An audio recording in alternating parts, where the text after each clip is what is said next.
Bob, you just took a random phone call. Can you tell me about the fact that you just answered your phone call from a random person? No?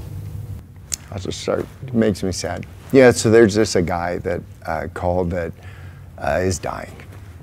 And so there's just all these people that are just sad and all alone. They don't know somebody to call, so they call people they don't know. And but there's this hope that we can have for each other, right? In this family, if it's really true that we're this family.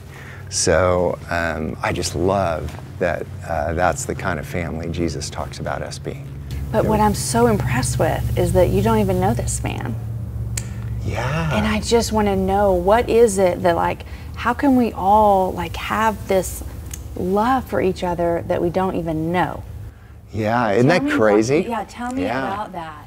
I think it's this idea of availability. There's something just so beautiful. We become really efficient in the way that we love each other.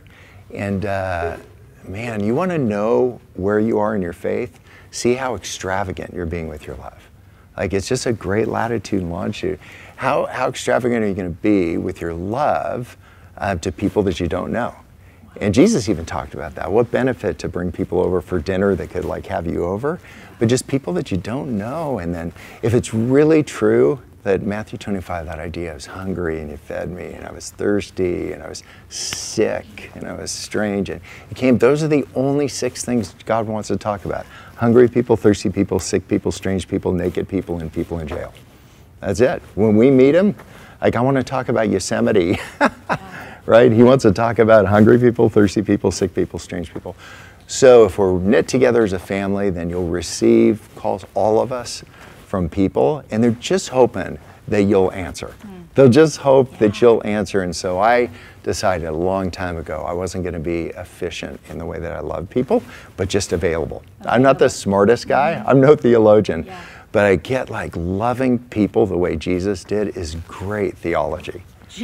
I mean, imagine that, right? That would be it. Just be available. Remember, like, some lady pulls on his shirt. He's like, who was that? Where'd that come from? I know this. Little guy in the sycamore tree. He's like, lunch on you. He had time for everybody, right? And so for me, each time, like, you're available to people, then you never know where it is. It could be like a high school kid. It could be somebody with a few days left. But what an honor. It's almost like one of those take off your shoes. Like if we could, like, really receive people and know that the people that we're speaking to, and everybody, most people, in fact, won't be in the middle of something large, but a couple will. And then they meet you, or they meet him, and they go, like, wow, they may walk away a little bit changed, but we always walk away changed. So we live in a world that is not easy to be available in. Would you say that that is true because of everything, all the noise and everything around us? It's just easy to get distracted in. So my question for you is, how do you keep that focus to be available? Like, I'm thinking, like, anyone that's listening or watching, they're thinking the same thing, like, well, I want to be available. How do I keep that focus to be available? Yeah, if you really, really thought that the people you met were Jesus, you know, without being like a weird kind of clinical thing, but just like really you saw somebody and you saw their countenance and you thought, this is actually, you know, a son or daughter. Christ, if I see you as a woman of virtue, or that guy as a man of valor. Like, we just, the subtitling that we give to each other, like, it really matters. And if you had that, if you don't know the subtitle to give, just say, like, Jesus. Like, so how would you? Jesus. Yeah, so now what? And it's always the next thing. So now what? Yeah. So now we've like engaged this thing, and what we want to do is have, like, shelves to put it on, because it's really can be ambiguous and messy and all that. To say, like, so how does all this work out? And each of us is just born with a different dashboard that we use for the metrics that we follow in our faith. And for me, for instance, I'm not afraid of the ambiguity. That's like my friend. We hang out together, right? So for other people, they'll have a different dashboard. So we don't want to be like each other. We want to be like Jesus, right? And if we're spending all of our time trying to be like each other, we'll never be like Jesus.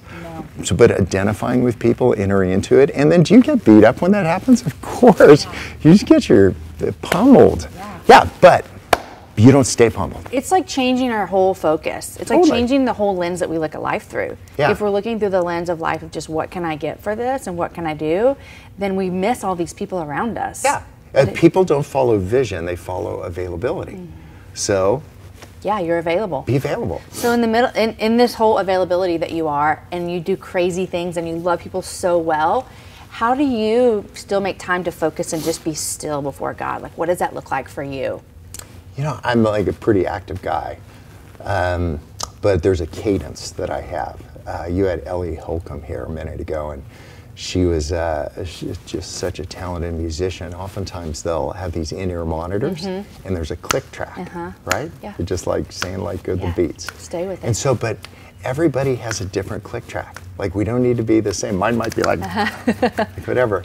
But I get that idea in Mark of come away to a quiet place and rest. So I have a quiet place, and for a couple months every summer, I go to the end of an inlet in Canada with Sweet Maria and the kids, and we just hang out. We just like if somebody comes, they come up there, but we don't leave. You just for rest months. and focus. Yeah, which is really great. Yeah. But I mean, it's a really active time because I can't like just stay still. Yeah.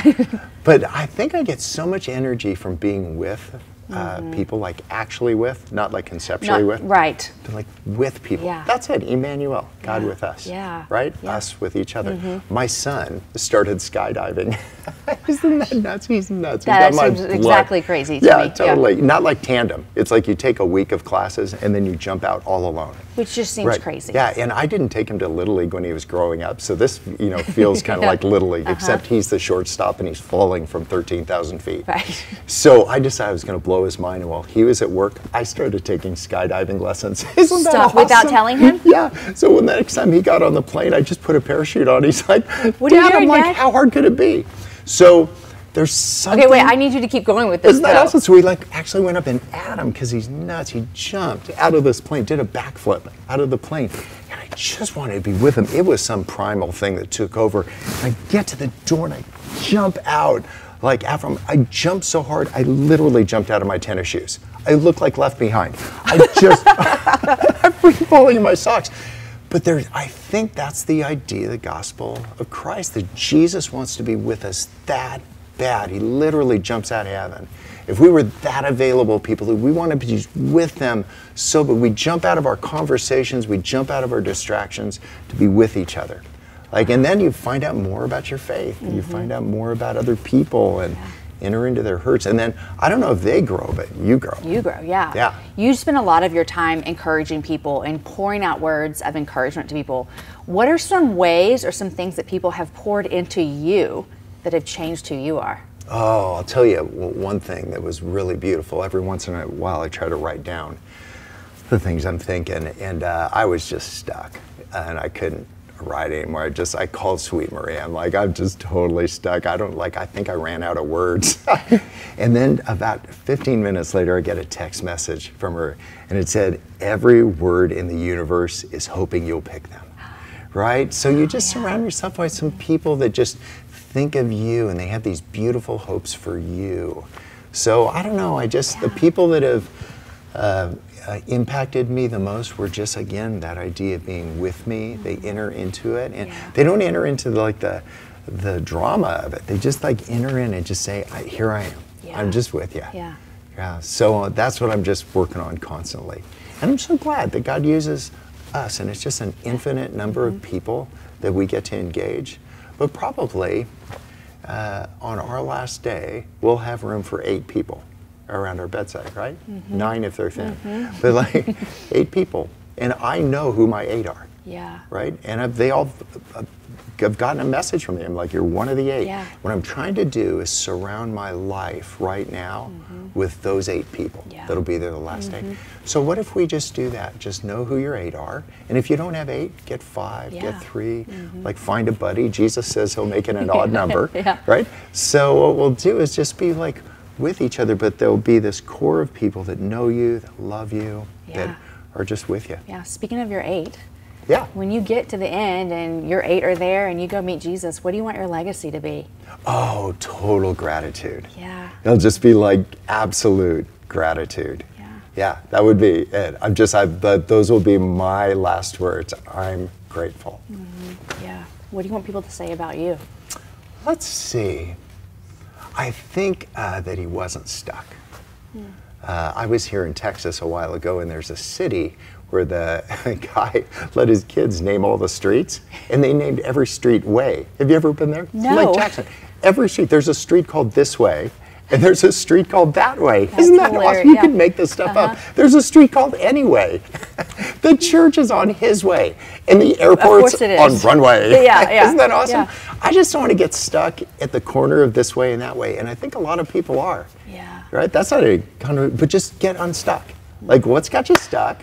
Find your aid. They'll hook up a couple of things and get you unstuck. Yeah. So I would say, like, he just didn't stay stuck. He wasn't like this guy. He wasn't stuck with a one view of who he was, like ever changing, a new creation. That's beautiful. And you know, like, I'm constantly quitting stuff. I don't even have a car right now. I sold it in April. Isn't that awesome? I've been taking Uber. You can get to Cleveland get for anywhere, $4. It's awesome. Why? Like, because it's awesome. Yeah. Like, you meet these fascinating people. I mean, literally, I pay admission to meet these guys.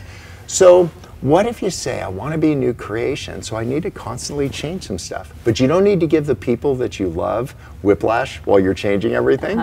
So I just keep, like, asking Sweet Maria and the kids, I'm like, is this working for you? Is it okay? Are you okay? And then I'm okay. Are we good? That's it. Thank you so much, Bob. Thanks a million. Yeah.